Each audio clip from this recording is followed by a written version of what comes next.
চালকের অভাব, অথচ বেড়ে চলেছে একের পর এক মেট্রো রুট। তাই পরিষেবা দিতে সম্প্রতি বেসরকারি সংস্থার মাধ্যমে অপারেটর নিয়োগের বিজ্ঞপ্তি দিয়েছিল মেট্রো কর্তৃপক্ষ।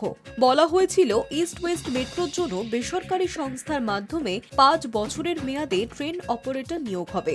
আর এই মর্মে টেন্ডার ডেকে একটি বিজ্ঞপ্তিও প্রকাশ করা হয়, যা নিয়ে শোরগোল শুরু হয় মেট্রোর অন্দরে।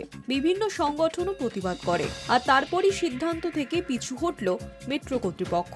বিজ্ঞাপন দিয়ে জানানো হলো এই অপারেটর নিয়োগের টেন্ডার প্রত্যাহার করা হয়েছে। কলকাতা মেট্রোয় ক্রমশ বাড়ছে চালকের সংকট।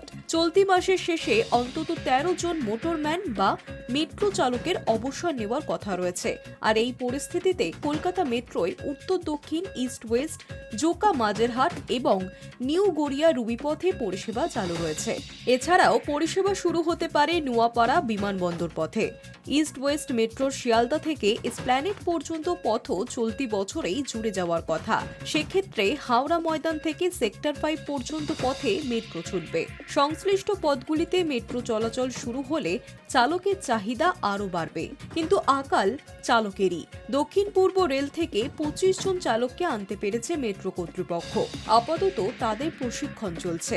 মেট্রো কর্তৃপক্ষের অবশ্য দাবি, নতুন রুটগুলোয় রেডিও সংকেত নির্ভর ট্রেন নিয়ন্ত্রণ ব্যবস্থায় চালকের ভূমিকা গৌণ হবে। আর এই ব্যবস্থায় ট্রেন চলাচল নিয়ন্ত্রিত হয় স্বয়ংক্রিয় প্রযুক্তিতে। ফলে চালকের সেই অর্থে দায়িত্ব থাকবে না। চালকের পরিবর্তে তারা ভবিষ্যতে ট্রেন অপারেটর কাম স্টেশন কন্ট্রোলার পদে কর্মী নিয়োগ করতে চান। এই পরিস্থিতিতেই বেসরকারি সংস্থার মাধ্যমে পাওয়া চুক্তিভিত্তিক ট্রেন অপারেটরদের দিয়ে ইস্ট ওয়েস্ট মেট্রো চালানোর কথা ভাবা হয়েছিল। Hi News network.